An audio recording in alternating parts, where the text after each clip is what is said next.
inch by inch, ounce by ounce, piece by piece. Lucia kept carving here, there, everywhere, working her vision into reality.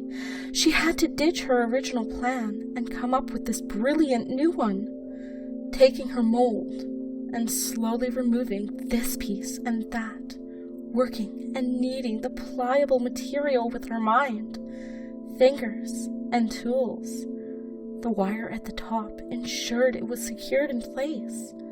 The barbed wire she carefully wrapped around it with gloved hands definitely enhanced this piece of artwork.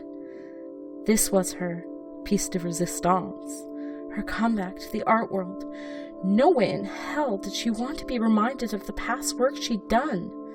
She loved it, but she knew she needed the fresh material. After taking the time off to have a family, raise her children, then suffering the great loss of her lover and life mate of 50 years, it took her this long to mourn, grieve, and eventually let the passage of time soothe the loss and hurt in her heart.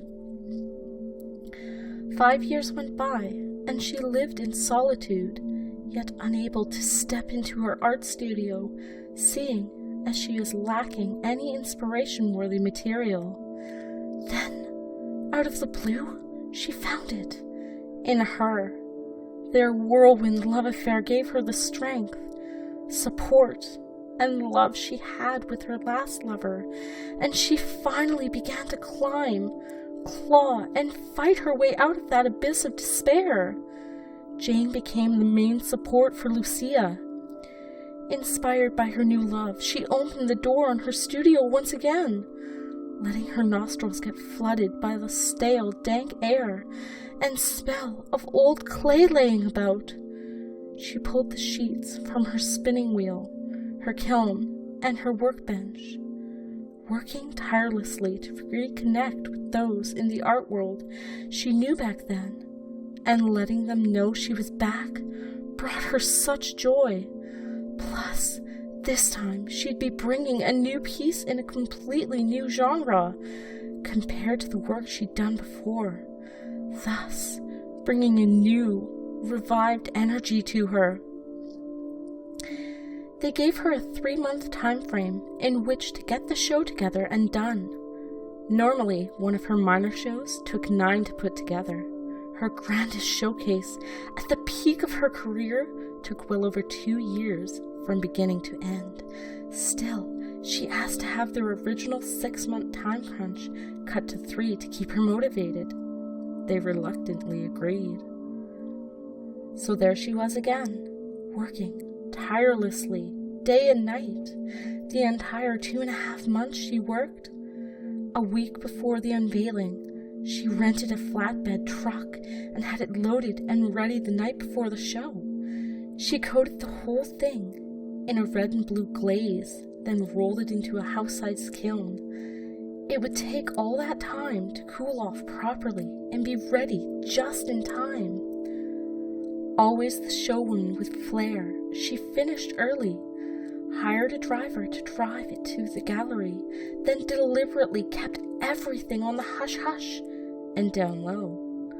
With the museum curator's help and a few hired hands, the piece was rolled into the main display room. In the main showroom, on the first floor, a tarp kept the piece covered on top and underneath. It was placed under armed guard, which she paid for to ensure no one got to see it before it was ready.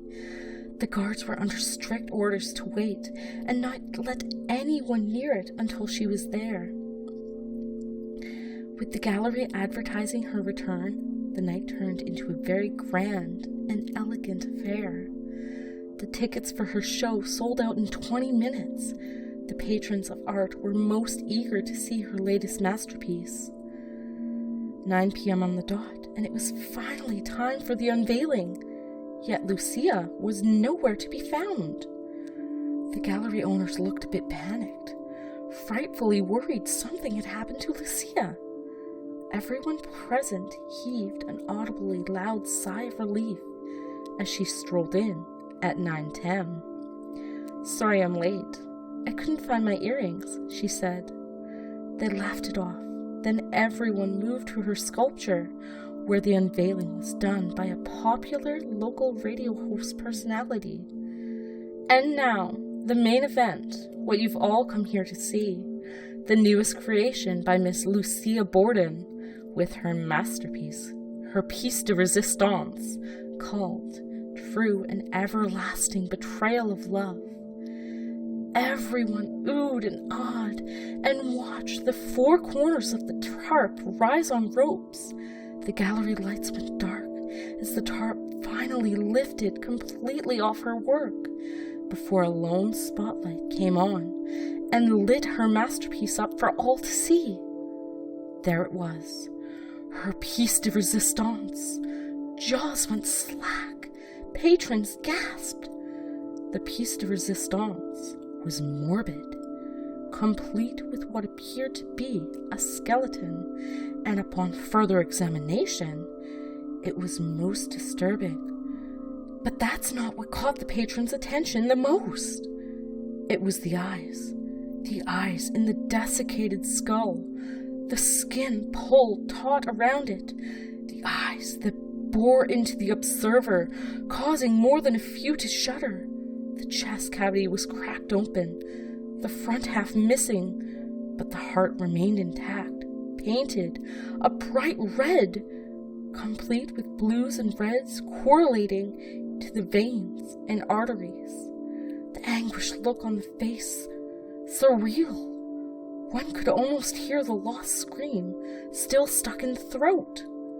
The thorn crown atop its head, very much a religious tone to it.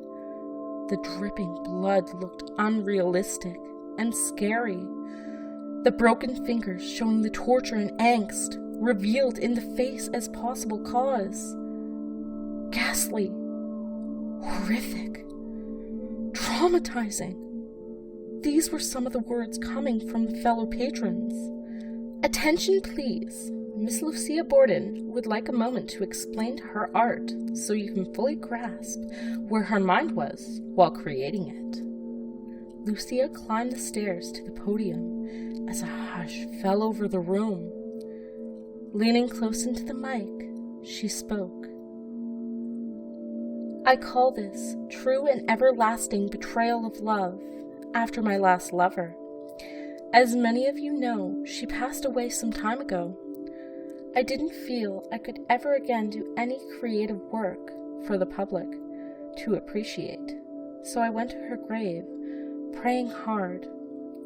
It was she who gave me the inspiration for this masterpiece. I hope you all like it." The gallery owners were so taken aback, they called in the police and asked them to quietly send a non-uniformed officer to the gallery. That officer would have a badge, waiting at the door. The rest of the evening pretty much progressed normally as the officer finally arrived and casually inspected the piece.